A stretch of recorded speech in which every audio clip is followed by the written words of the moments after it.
Hi friends, Suzanne here with a new mini-series called Crafting at the Lake House. I started this one-day local retreat back in 2019 and was finally able to open registrations for this fall of 2021, with more planned for the new year.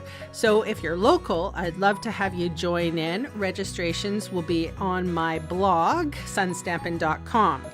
I asked a friend and fellow demonstrator, Terry, from carddesignsbyterry.com to help me with the event.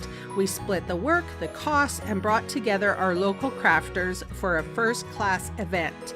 In this series, I'm sharing a dozen card designs we created for the make and takes at the event.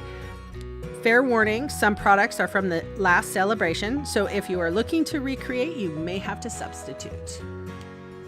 So here we are with card number 3 of this series, and I am featuring a stamp set called Christmas to Remember. It's an easily missed stamp set on page 19.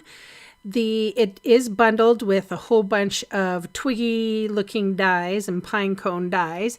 I chose not to use the dies on this card.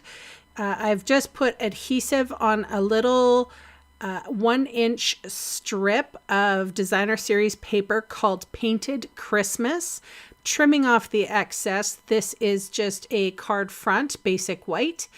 I'm using my dry adhesive, which is called Seal Plus, to adhere it to my soft, succulent card base.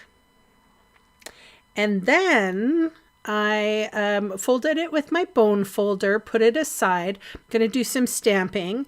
The sentiment I chose for this card was, "May this be a Christmas to remember and cherish," which is lovely. There is a little strip of, I think this is shaded spruce, and I flagged the ends, and then I cut it in half.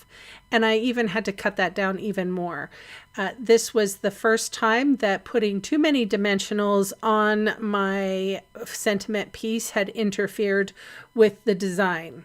So you will probably only ever hear me say that once. So you can see where I was like, oh, there's too many dimensionals on here and I'm getting all messed up. So what I did want to do was adhere them so that they would be closer to the strip, and you will see me rip them apart, adhere them, and they're just supposed to go sort of flat on the card itself. And then this one I ended up having to cut down because, like I said, there was a dimensional in the way. Huh! So this is, I've just trimmed it down with my paper snips.